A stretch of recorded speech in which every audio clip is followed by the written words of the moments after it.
नमस्कार साथियों, स्मार्ट्स में आपका हार्दिक स्वागत है। मैं राजू विश्वकर्मा, आपका दोस्त एंड होस्ट। दोस्तों, मैं आज जो है प्रॉफिट एंड लॉस के जो इसके पहले जो क्वेश्चन किए थे हमने, उससे कुछ हटके जो है क्वेश्चन लेके आया हूँ। हमने 8-10 क्वेश्चन पहले देखे दोस्तों, अब 8-10 क्वेश्चन अब देखेंगे और इसके बाद में जो है प्रॉफिट एंड लॉस के सारे जो है कॉन्सेप्ट आपके क्लियर हो जाएंगे। ठीक है दोस्तों, इससे बाहर कुछ नहीं आता कंपटीशन एग्ज़ाम में। ठीक है दोस्तों, कॉन्सेप्ट समझने की ज़रूरत है आपको जो है। अब देखते हैं कि क्वेश्चन क्या बोल रहा है। एक हलवाई अपने सामान को क्रय मूल्य पर ही बेचता है, परंतु वह 1 किलोग्राम के स्थान पर 900 ग्राम तौलता है। उसका लाभ प्रतिशत ज्ञात कीजिए। दोस्तों, मतलब क्रय मूल्य तो उतने ही बेचता है जितना दिया है, परंतु उसने क्या है 1 किलोग्राम में से 900 ग्राम ही तोला। अब दोस्तों एक बात ध्यान रखना कि 1 किलोग्राम में कितने ग्राम होते हैं, 1000 ग्राम होते हैं। ठीक है दोस्तों, अब इसने क्या किया कि 900 ग्राम तोला। 900 ग्राम तोला तो मतलब दोस्तों 100 ग्राम की इसने क्या कर लिया, बेईमानी कर लिया। ठीक है दोस्तों, 100 ग्राम की इसने बचत कर लिया, तो मतलब ये 100 ग्राम कम तोला, तो इसको बोलते हैं त्रुटि। तो इसको जो है दोस्तों एक सूत्र इसका क्वेश्चन आता है कि जो कितना रुपया इसने वो किया, मतलब कितने ग्राम, 100 ग्राम, तो ये हो गया त्रुटि। तो इसका जो सूत्र है, जैसे लाभ हानि का सूत्र होता है ना, वैसे ये इनका सूत्र होता है। ठीक है दोस्तों, इसको क्या कहते हैं कि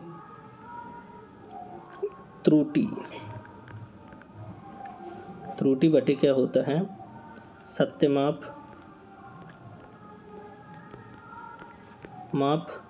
माइनस त्रुटि। ठीक है दोस्तों, ये हो गया हमारा सूत्र। ठीक है, इसको अगर वैसे हल कर सकते हम, जैसे हम लाभ परसेंट और हानि परसेंट का जो सूत्र निकालते हैं ना, वैसे भी कर सकते हैं कि जैसे त्रुटि कितने परसेंट की हुई, मतलब हानि या लाभ जितना परसेंट का हुआ 100% का, मतलब 100 ग्राम का लाभ हुआ, तो हम 100 ऊपर लिख लेंगे। कितने में हुआ दोस्तों ये, 900 में। ठीक है दोस्तों, और इसका 100% निकाल लेंगे। ठीक है दोस्तों, तो ये शून्य से शून्य गया, 100/900, ये तो इसका आंसर कितना आ जाएगा, 11 तो ये 11 से ही 1/9 इसका आंसर निकल के आ जाएगा परसेंटेज में। ठीक है दोस्तों, इसका जो सूत्र था त्रुटि कितनी, 100, और इसका माप कितना है दोस्तों, त्रुटि जो है सही माप है 1000 ग्राम और माइनस त्रुटि 100 ग्राम, तो इसका ये 900 आ गया। ठीक है दोस्तों, इसको शॉर्टकट में भी ध्यान रख सकते हैं हम कि जितना तोला उसको नीचे रख लेंगे, जिस प्रकार हम क्रय मूल्य को रखते हैं और ऊपर हमारा लाभ हानि निकालते हैं, लाभ हानि का परसेंट निकालते हैं, वैसा तो हम इसको कैलकुलेट कर सकते हैं। ठीक है, अब देखते हैं दोस्तों नेक्स्ट क्वेश्चन। अगला क्वेश्चन क्या दिया है कि 15 वस्तुओं का विक्रय मूल्य 12 वस्तुओं के 15 वस्तुओं का विक्रय मूल्य 12 वस्तु के विक्रय मूल्य के बराबर में होता है, तो लाभ जो है प्रतिशत ज्ञात कीजिए। इसका सूत्र होता है दोस्तों, वही सूत्र है, लाभ परसेंटेज बटे लाभ परसेंटेज या हानि परसेंटेज बटे क्रय मूल्य इंटू 100। तो हमारा लाभ परसेंटेज हुआ, प्रतिशत ज्ञात कीजिए। तो दोस्तों हमेशा ये देखना है, जो विक्रय मूल्य है वो क्रय मूल्य हो जाता है इसमें। इस तरीके के जब भी क्वेश्चन आते हैं कि इतने की दर पे उतने बेचा, तो ये जब भी विक्रय मूल्य है वो क्रय मूल्य हो जाता है। अब हमारा परसेंटेज निकल जाएगा। तो इसमें अंतर देख लेंगे दोस्तों कि 15 वस्तु के विक्रय मूल्य 12 वस्तु के विक्रय मूल्य के बराबर में है, तो इनका अंतर निकालेंगे, कितना आएगा दोस्तों, 15 - 12, तो अंतर आया 3। तो 3 और बटे में जो विक्रय मूल्य जो है 12, विक्रय मूल्य हो जाता है गुणा 100, 3 चौके 12, ये गया 25 बार, 25%। हमारा आंसर कितना जाएगा दोस्तों, 25%।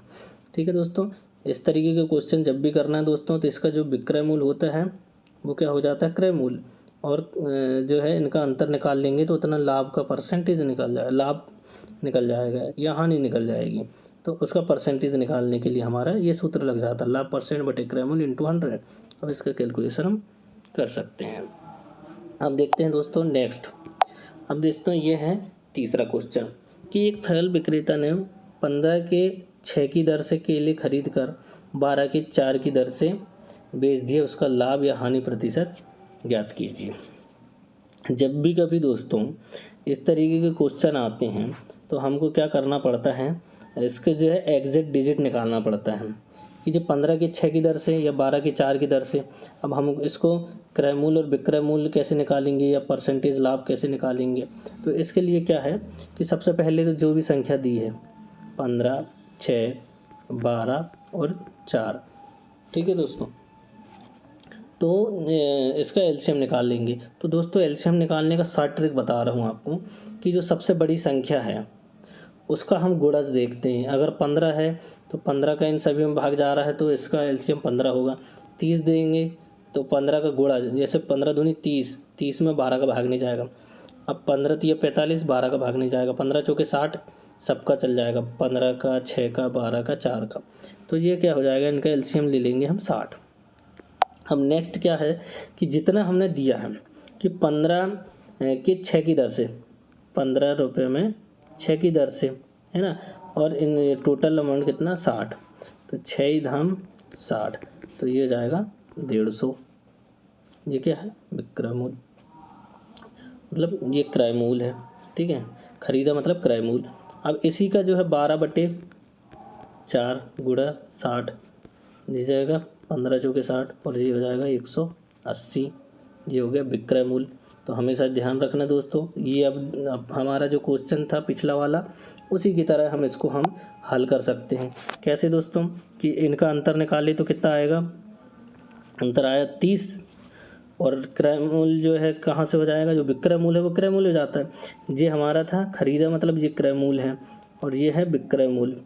तो हमारा विक्रय मूल्य क्या बन जाता है, क्रय मूल्य।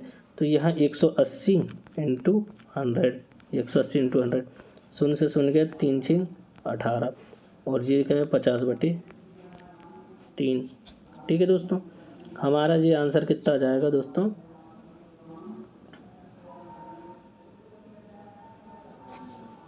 सॉरी दोस्तों, यहाँ पे 180 नहीं, क्रय मूल्य हमारा इसमें खरीद कर लाभ बेचा, वो वस्तुओं की दर, वो क्वेश्चन अलग था दोस्तों।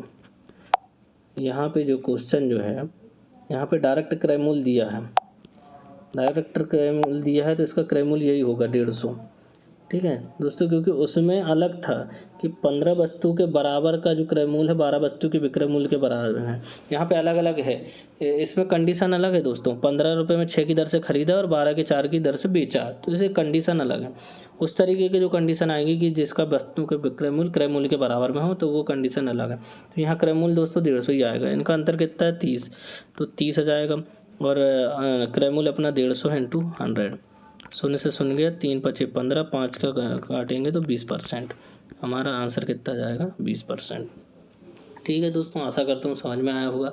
क्या करना है कि जो इनका जो भी संख्या दी है, इनका हम एलसीएम निकाल लेंगे। अब एलसीएम में जो इनकी एग्जैक्ट डिजिट निकाल लेंगे, संख्या को तोड़ देंगे। 15 में 6 की भाव से मतलब 60 केले बेचे, मतलब तो ये इसको काट के हम जो है निकाल लेंगे कि हमारा 150 आ रहा है और ये 180 आ रहा है। ठीक है दोस्तों, अब नेक्स्ट क्वेश्चन देखते हैं। ये चौथा दिया है, ये क्या दिया है, एक दुकानदार अपने सामान पर क्रय मूल्य से 20% अधिक अंकित करता है तथा अंकित मूल्य पर 10% की छूट देता है, उसका लाभ प्रतिशत देखो कुछ नहीं है, जैसा जैसा बोल रहा है वैसा करना है। एक दुकानदार अपने सामान पर क्रय मूल्य का 20% अधिक अंकित करता है। मान के चलो क्रय मूल्य 100 है, 100% है, 20% अधिक अंकित किया तो मतलब 120% हो गया। अब 120% में 10% छूट दे दिया, तो 120 का 10% छूट, तो 12 घटा देंगे, तो 120 में से 12 घटा देंगे तो कितना आ जाएगा 108। तो हमारा लाभ कितना हुआ 8%। या फिर इसको दूसरे तरीके से भी हल कर सकते हैं कि 100 था 120 हुआ, अब इसका 10% की छूट मतलब 90% का मान, तो 120 गुणा 90% का मान, तो 12 नम्बर 108, तो 100 में से 8 अधिक है तो 8% का लाभ हो जाएगा हमारे पास। ठीक है दोस्तों, आशा करता हूँ समझ में आया होगा। क्या दिया है दोस्तों कि अंकित मूल्य मान के चलो, क्रय मूल्य मान के चलो 100 था, अंकित मूल्य 120 किया, इसमें 10% की मतलब छूट दिया उनने, तो हमारा 108 आ गया और हमारा क्रय मूल्य 100 था, तो मतलब 8% अधिक है। ठीक है दोस्तों, बहुत ईजी क्वेश्चन है। ठीक है दोस्तों, अब नेक्स्ट देखते हैं कि एक दुकानदार अंकित मूल्य पर 10% की छूट देता है, उसे 8% लाभ कमाने हेतु अंकित मूल्य कितना करना पड़ेगा। जैसे दोस्तों सेम यहाँ पे 120 होगा, क्योंकि वही कंडीशन थी जो पहले वाला क्वेश्चन था, 10% छूट देने पर 8% का लाभ हुआ था, मतलब 120 था। अब इसको कैसे हल करते हैं हम उसको देखते हैं दोस्तों, कि एक दुकानदार अंकित मूल्य पर 10% की छूट देकर 8% लाभ कमाता है। दोस्तों 8% लाभ कमाया मतलब वो है कि पहले 100 था, 8% लाभ कमाया मतलब 108% हुआ। अब 108% कब हुआ, जब जो है 10% की छूट दिया है, मतलब ये 90% का मान है, तो 90% के बराबर में 108 है, तो 100% के बराबर में क्या है, तिर्यक गुणा करेंगे। 108 गुणा 100 बटे में 90, शून्य से शून्य गया, 9 एकम 9, 9 दूनी 18, 120, हमारा 120% मतलब 20%, मतलब अंकित मूल्य कितना अधिक रखेगा, तो मतलब 20% अधिक रखेगा। ठीक है दोस्तों, 20% अधिक रखना पड़ेगा। हमारा आंसर आ गया दोस्तों।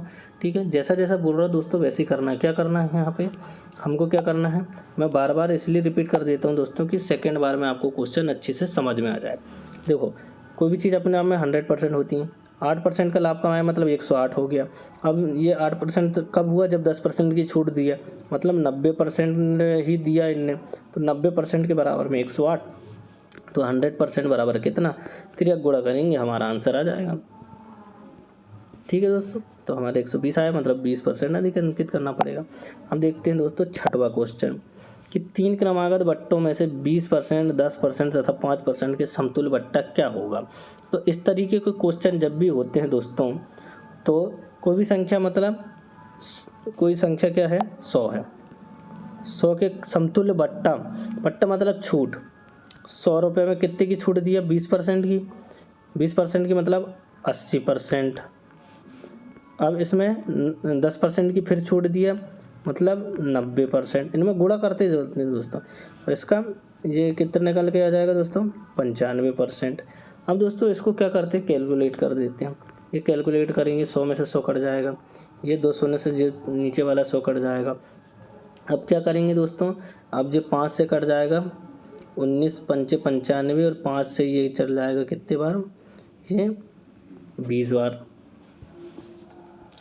ये 4 दूनी 8, 4 पंचे 20। अब ये क्या है, 9 दूनी 18 और 19, इनका फिर से कटेगा कि ये, तो नहीं कटेगा, तो 9 दूनी 19 दूनी 38, 38 का गुणा 9 में करेंगे, 9 72 की 2 हासिल का 7, 9 3 27, और 7 कितना हो जाएगा, 37, 372, 372 हो गया, बटे में 5, 372 नहीं 342। ठीक है दोस्तों, 7 और 7 14 होता है, 342। अब 342 बटे 5 का भाग करेंगे, तो 5 चक्का 30, 5 अट्ठे 40, दशमलव का शून्य और 5 चौके 20, तो दशमलव का शून्य, तो ये है 68.40, ये आंसर हमारा निकल के आ जाएगा दोस्तों। ये 68.4 है, पर ये समतुल्य बट्टा इतनी की छूट दी है, तो बट्टा कितना थे, इतनी तो लागत आ गई। अब बट्टा कितना ना जाएगा, 100% में से घटा दो दोस्तों इसको, 100 माइनस 68.40, तो 31.6 निकल जाएगा हमारा आंसर।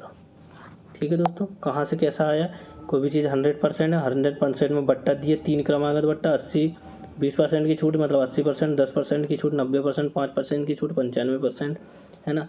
इनका कैलकुलेशन करें तो हमारा टोटल कितना निकल के आया, 68.4, और 68.4 जो है वो 100 में से हम घटा देंगे, तो इसका हमारा निकल के आएगा 31.6, समतुल्य बट्टा निकल के आ गया। अब देखते हैं दोस्तों नेक्स्ट क्वेश्चन 7वां। दोस्तों 600 रुपये, यदि एक कमीज का अंकित मूल्य 600 है, 2 क्रमागत बट्टे देने के बाद इसका मूल्य 432 है, दूसरा बट्टा 10% हो, तो पहला बट्टा कितना होगा। ये लास्ट में 432 बचा है दोस्तों, और किसके बाद बचा है दोस्तों, ये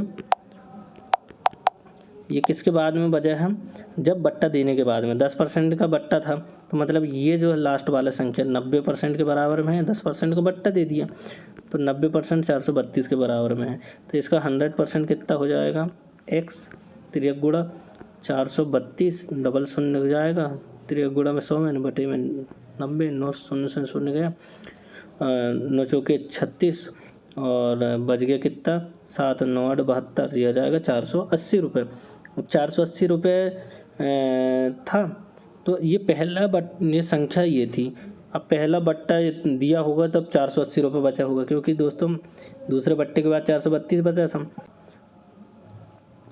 पहला बट्टा देने के बाद दोस्तों कितना बचा था, इतना बचा था हमारे पास में 480 रुपये, है ना। तो 480 रुपये बचा था, तो इसका अंतर निकाल लेते हैं कि 600 रुपये था, 480 रुपये बट्टा देने के बाद बचा, मतलब 120 रुपये जो है इसने क्या किया, 120 रुपये की छूट दी है। अब 600 रुपये में 120 की छूट दिया, तो 120 रुपये 600 का कितना परसेंट है ना, क्योंकि इसमें ये दिया छूट दिया, तो जिस 2 शून्य से शून्य गया, 6 दूनी 12, तो हमारा आंसर कितना निकल गया है, 20%। ठीक है दोस्तों, आशा करता हूँ समझ में आया होगा। ये दूसरा बट्टा 10% था, तो ये संख्या बची थी, तो मतलब 10% बट्टा मतलब 90% का मान, तो 100% बराबर कितना निकला, 480। तो ये दोस्तों पहला बट्टा देने के बाद की संख्या है, तो 600 में से 480 घटाए तो हमारे पास में बचे 120 रुपये। तो 120 रुपये 600 रुपये का कितना परसेंट है, तो हम निकाल लेंगे, तो हमारा आ जाएगा आंसर 20%। हम देखते हैं दोस्तों लास्ट और अंतिम क्वेश्चन कि 3 क्रमांक बट्टों 30 20 5 के समतुल्य बट्टा क्या होगा। दोस्तों मैंने बताया था पहले भी, इसके पहले एक और क्वेश्चन था, सेम क्वेश्चन है कि 100 रुपये मान के चलो कोई संख्या थी, इसके समतुल्य बट्टा 30% मतलब 70%, इसका 20% मतलब 80%, और 5% की छूट मतलब 95%। इनका जो है कैलकुलेशन करके दोस्तों ये कट जाएगा, ये शून्य से ये 2 शून्य कट जाएगा। अब ये क्या है, 19 पंचे 95, 5 बार से गया, और ये गया 20 बार, है ना। ये 4 दूनी 8, 4 पंचे 20, अब ये 7 दूनी 14, 14 गुणी तो 19 है, 19 दूनी 38, 38 गुणा 7, 7 8 56 की 6 हासिल का 5, 7 तिया 21, 21 और 5 हो गया 26, 266 बटे 5, पचम 25, पचम 25 हो गया, और एक और एक बचा, 5 तिया 15, बचा 1, 5 दूनी 10, तो 53.2 बचा। अब दोस्तों इसको क्या करते हैं, 100% से माइनस कर देते हैं, तो 100 में से 53.2 घटाए, तो 53.7 मतलब 6, 46 बटे 46.80, ये क्या हो जाएगा, इसके समतुल्य बट्टा हो जाएगा। कैसे निकालते हैं दोस्तों, 100 का क्रमागत बट्टे में परसेंटेज निकालें, इनका कैलकुलेशन निकालें, जो कैलकुलेशन आएगा उसको जो 100% से माइनस कर देंगे, तो हमारा समतुल्य बट्टा निकल के आ जाएगा। ठीक है दोस्तों, आशा करता हूँ क्वेश्चन समझ में आएगा। धन्यवाद।